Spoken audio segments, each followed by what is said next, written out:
What was that you just added? Flower sprinkles. I love them. Wow, that's the gayest I've seen in a long time. With these ridiculous floral sprinkles back into the news, I thought it was time to bring out the video and remind everybody exactly where it was that Meghan got the idea and, allegedly, in my opinion, stole the idea for the floral sprinkles from. So let's get into this.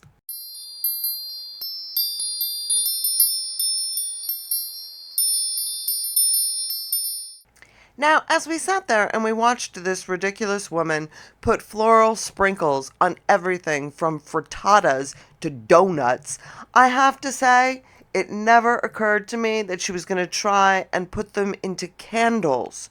I mean, what are you supposed to do? Sprinkle it on top? It's so ridiculous. But I do have a lot of information that I think is pretty good today.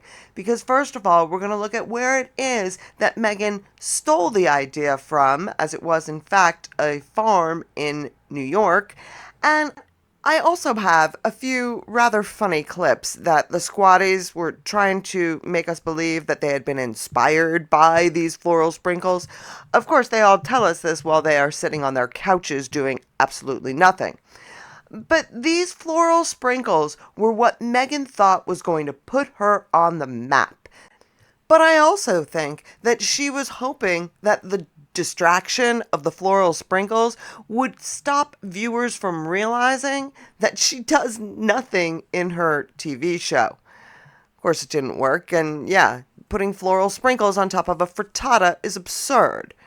But it's sadly not Meghan's idea. Yeah, that's right, because she got this idea from someone else. Because, of course, we know no idea is original for Meghan. So with all this hubbub about the floral sprinkles, I, of course, had to do a little bit of research. And it was very interesting what I found. Now, I'm not saying that Meghan carbon copied these people. I'm just saying that I find it interesting that two separate groups of people who just so happen to use the identical buzzwords could come up with this same rather bizarre idea of sprinkling floral sprinkles all over everything. And of course, when you hear more about this farm, I think you'll start to see a few of the connections that I saw. You let me know. So there is in Vermont a farm known as the Stitch Down Farm. Now, from what I am able to gather, I believe it could be 3, could be 4. I believe it's 3 women that have this farm in the middle of Vermont. And they are a diversified flower farm and floristry. Okay. Basically doing weddings. And this is especially big in rural areas in Vermont, not only because obviously there's the room to grow and to raise this stuff, but also because it's an area where people do go to get married and have kind of a very, rustic type of wedding situation. So, looking at this Stitch Down Farm, looking at their website, I swear, it could be Megxit's website, or it could be the future of Megxit's website. So we have here the flower sprinkle, $30 for 6 grams or 0.2 ounces of flower sprinkles. Now, the only reason that I'm going to give these people a little bit of a pass on this, less so than I would give to Meghan, is because at least they're on a flower farm. These people at least know flowers. What does Meghan know about flowers other than the ones that she picks out in her garden? And how does she know they're edible? And how does she know that they haven't been, pesticides and all that crap? The flower sprinkle is our answer to the rainbow sprinkles we all grew up eating on cupcakes. Ours are just as fun, colorful, and joyous. And they're made of flowers instead of sugar and scary chemicals. While cupcakes are the inspiration, flower sprinkle can be used on literally any food, beverage, snack, meal, and comestible. celebratory, or mundane. Therefore, we recommend sprinkling lavishly and often. So grab yourself a tin and rejoice in the decadence of flowers sprinkled on everything. So these people, not to say that they created it, not to say that Meghan created it, but at least, like I said, these people are on a farm growing flowers. So I have a little bit more faith in what they are selling than what Meghan is selling. But they do look awful familiar, don't they? Now, when I was looking on this website to see, you know, what I was originally doing was looking to see where this farm was located. And when I'm sitting here and I'm looking at this website, what I start to notice now, okay, you have the flower sprinkles. They also sell maple syrup, and then they sell like hats and things. Like what, why on earth am I going to be sitting here, you know, buying a hat of the floral sprinkle farm? It was all very odd. Like, this is just virtue signaling and political posturing. You can always buy flowers, swag, and a thrilling mix of provisions at our farm stand. Well, I'm sure you can, but why do you need to put in your political position along with it? Are you trying to bring in all the black people who are traveling through central Vermont? Because let me tell you, there aren't many. It's about one of the whitest states I can imagine. And it just seems like they are trying to force people to buy their freaking flowers because that's the only way to support these causes that these women are defending. But it's just, again, when you look through the website and you go through and you see Black Lives Matter, you see them talking about the joyfulness of their days and their life. I mean, sadly, I find it to be so insincere. And you can see here. Now, interesting, down here where you see where it says contact, employment, photos, events, and Black Lives Matter. Why is Black Lives Matter a whole separate category? But of those, the only one that has a link is the employment one. And that was them hiring in 2024. So I don't even know if this you know, Stitch Down Farm is still in business. But Stitch Down Farm is a multifarious beast. We grow nutrient-dense, specialty cut flowers and create floral designs for all occasions. And really the only thing that they sell is maple syrup and hats and the flower sprinkles. I mean, don't get me wrong, it looks like a gorgeous place and all. I mean, I'd love to live there. We grow nutrient-dense flowers for people who are fond of joy, connection, and transformation. So wait, you can't have their flowers if you don't want connection or transformation? The whole thing, what does any of that have to do with the flowers? I mean, I get the nutrient dense part, but the rest of it is just nonsense. And unless you're eating them, why do they need to be nutrient dense? And the only flower for consumption that they create or that they sell is these flower sprinkles. Do they need to be nutrient dense? I mean, I don't understand the connection between the nutrients in the flowers or in the soil. What, because you're growing them faster without chemicals? I don't even know. None of it makes sense to me, and none of it has anything to do with whether or not they can design a decent bouquet for a wedding. There's this. Located on the ancestral territory of the Abenaki people in the foothills of the Green Mountains, Stitch Down Farm is a family flower farm and floristry. Now, why flowers? Food is our primary motivation for farming. We take great pleasure in eating 3 to 7 times a day and are fortunate that our flower business makes available the great privilege to grow much of our own food, to live in the most beautiful place in the world, and to participate in a productive community of farmers and craftspeople who are working towards a collectively prosperous central Vermont. A day cannot go bad without Meghan saturating the media with puff pieces.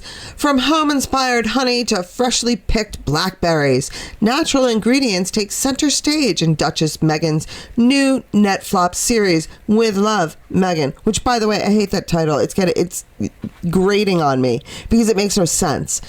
When people talking about it, when like even the Squaddies that are talking about it, I've just watched With Love, Meghan.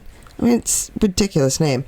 But out of all the recipes she shares throughout the show's 8 episodes, there's one specific ingredient that surprised me the most: flour sprinkles. And no, I'm not referring to the blossom-shaped icing sprinkles that you might expect to find on top of a cupcake or ice cream cone. Instead, Meghan makes use of dried flower petals, finishing off every plate with a colorful and edible touch. Clearly, I'm not the only one who was amazed by this simple but unconventional garnish. And remember, they are talking as though Meghan invented this. I just showed you a farm that's been selling these stupid things for a while now. So this is not, Meghan did not come up with this. When Meghan first whipped out her jar of flour sprinkles to shower over a frittata slice in episode 2, guest Mindy Kaling immediately quipped, "What? Are you Tinkerbell?" The botanical sprinkles may just be an accessory, as Meghan calls them, but they're also the perfect addition to a show that's all about elevating the ordinary into the magical. Besides, who doesn't like a good accessory? And again, I cannot stress enough, this is manufactured. This is not someone coming up with this all by themselves. This is a PR intentional flooding and saturation of this information out there so that everybody is supposedly inspired to go spend $30 on flour sprinkles. Now, we know that part of this is that she's trying to sell this to people who will buy it, and the only people who care what she sells are the Squaddies. So I wanted to hear what they were saying about these. I mean, did they find it ridiculous? Were they laughing at it? No, of course not. Tell me you watched With Love Meghan on Netflix without telling me you watched With Love Meghan on Netflix. Yes, these are dried flour sprinkles, and I was inspired because that is what the show does. Look for a nugget of hope and beauty in the cinematography and the photography instead of worrying about what she said, what she didn't say. For what it's worth, this show honestly is for the gals who get those early years in the Food Network channel and where you could watch just all these women on sound stages cooking the most, making it look pretty and making you feel like when I have time in my kitchen, I might just do something like this. Yes, if it has to be rainbow fruit, whatever the hell it is, it's something that just makes you feel joyous and dream. So this woman is inspired by Meghan, which you can see so clearly from the fact that she's laying down on her couch. But she believes that she has now been inspired by Meghan, and she's just one of a whole bunch. So let me play this one also. These are just for fun, obviously, the entertainment purposes. These people are obviously out there. This is what they enjoy. This is what they believe. They have every right to do it. I'm not knocking them for it. I am knocking Meghan for manufacturing that, because don't for a second believe this is organic. She is manufacturing this reaction. So happy to finally be on the side of TikTok that did not hate Meghan Markle's show. I thought it was great. I think the people that hate her are insane. It's kind of cringe because she's a mom and sometimes moms are cringe. Whatever. All she did was make a salad. Also, I ordered a donut pan. I'm inspired by her and I'm going to make donuts this weekend. So I was really stressed seeing all the hate on TikTok, and I'm so happy that I'm on the side of TikTok that's showing all the love. You know, what's almost scarier for me is going to be when all these people are right now, they're all saying that they've been inspired and they're sitting on their couches and they're drinking coffee and they're not doing anything. I dread the freaking TikToks and Instagrams where they are now actually doing these inspirational things. You know, more people making bad donuts than we've ever had in this country before. But hey, you know, I mean, we have seen over the years enough of the Squaddies and what they do and what they post. Is it impossible to believe that she is now getting them to go out there and say that they're inspired? Just go make a video, just do whatever you want, just say whatever you want, blah, blah, blah. And then, you know, enough people do it, and then other people catch on and do it copycat. So this is absolutely manufactured by Meghan and her PR team. The critique of Meghan Markle's new Netflix show is transmisogynistic. Let's get into it. So I just want to first say that this is in no defense of British Empire, of the monarchy. I could truly care less. Meghan Markle is incredibly privileged, insulated, has been able to be seen as a black person, even though she is not phenotypically black, has not lived in the world as a black person, but also benefit greatly from whiteness. So this is in no way in defense of her. What I'm more concerned is that this rhetoric around Meghan Markle impacts the most marginalized, which is black, poor trans women. And the critique that she's getting is still trans misogynistic, which can impact people of all genders. You don't have to be trans to experience trans misogyny.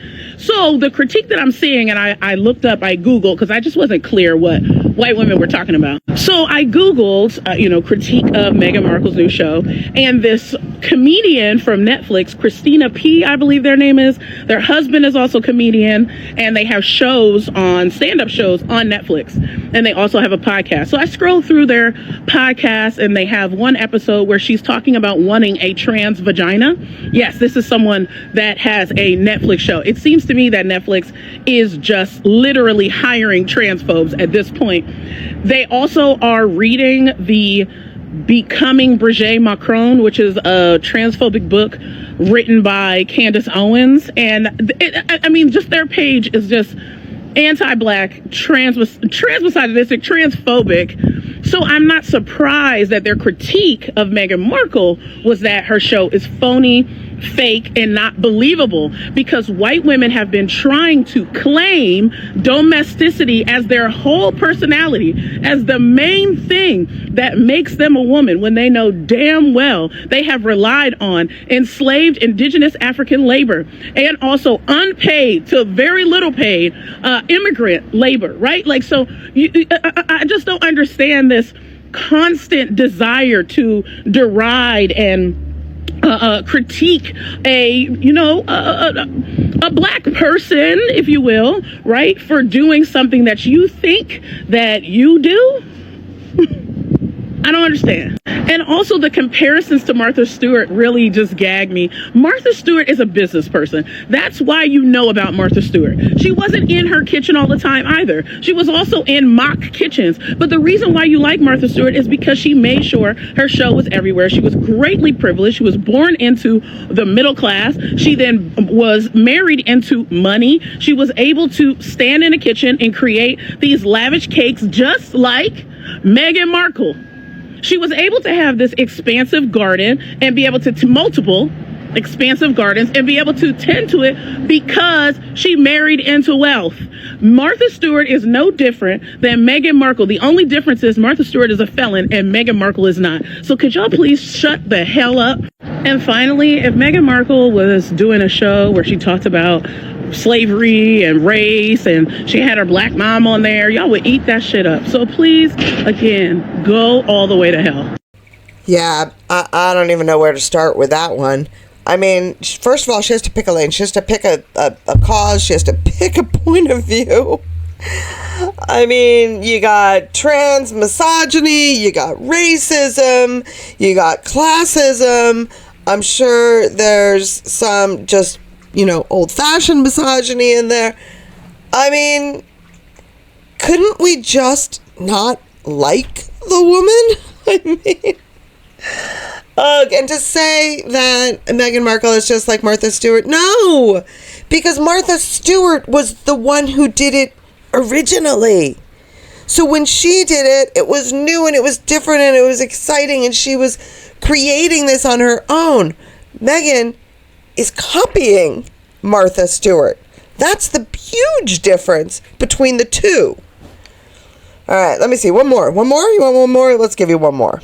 And this one, I don't think it's parody, but I don't know. You be the judge. Meghan made me want to put flower sprinkles on everything. So here's me elevating and accessorizing one of my favorite lunches. These are called molletes. They're like an open-faced sandwich, and we had them all the time when we were living in Mexico. I'm going to show you how to make them, so keep watching. I know there's lots of different ways to make them and top them with different things, but topping them with these flower sprinkles really just made me happier eating my lunch today. So Meghan Sussex is onto something. I'm just loving her show and can't wait to try more of her for tips and recipes, but on to the molletes. Start out by pan toasting some bolillos in butter. That's going to give them some extra crunch. Then spread black refried beans and sprinkle some shredded cheese on. Put that in the oven at 400 degrees just until the cheese melts. Then spread on a mashed avocado, and then you can top it really with whatever you want. I've also had them with chorizo on top of the beans, but I usually just make it with the black refried beans and add some chopped tomatoes and queso fresco, and it is a family favorite. Everybody in our house loves it. It's just one of those simple meals that everyone can customize with the toppings they want, and I'm going to start putting flour sprinkles on mine because it makes me happy, and why not?